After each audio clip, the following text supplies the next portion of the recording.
Oi, ah, pois bem, Hermann Staub foi um advogado alemão que em 1902 publicou um escrito a propósito do BGB que havia acabado de ser editado em 1900. O BGB ele foi sancionado em 1900, mas ele teve uma vacatio legis de 4 anos. Ele entraria em vigência em 1904.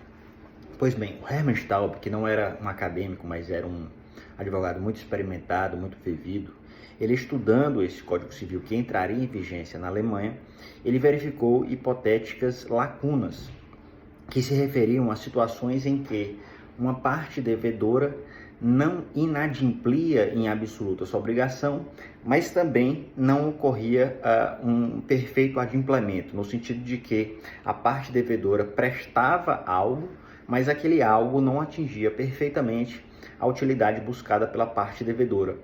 Era o que os portugueses hoje, por exemplo, chamam de cumprimento defeituoso. Alguém cumpria a sua obrigação, mas cumpria de modo imperfeito. Pois bem, Hermann Staub fez esse escrito e ele desenvolveu a tese da violação positiva do contrato.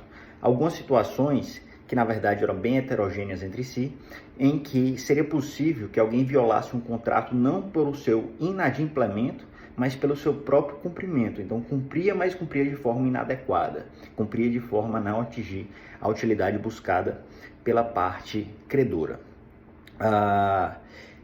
Foi um escrito que teve muita repercussão, teve muita discussão na Alemanha e que se espraiou também para outros ordenamentos jurídicos.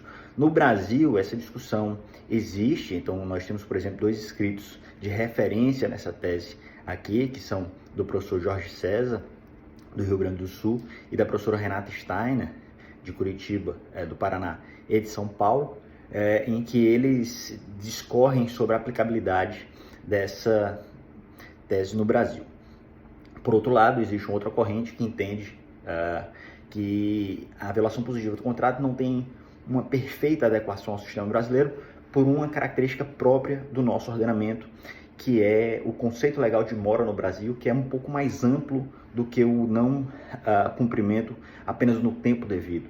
Então, no Brasil, a mora ela se caracteriza por seu não cumprimento no tempo devido, no lugar devido e também no modo devido.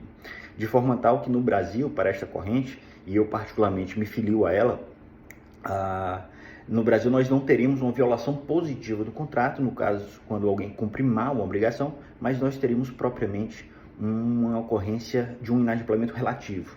Esta pessoa devedora estaria em mora, havendo a possibilidade, portanto, de haver a purgação da mora, ou, eventualmente, não havendo mais a possibilidade de a utilidade pretendida pela parte credora ser alcançada, haveria ali a abertura para eventual resolução contratual. Pois bem, é um assunto muito interessante e merece um estudo mais aprimorado. Beleza? Vamos aos nossos estudos. E eu recomendo esse perfil aqui, o Civilista. Um abraço.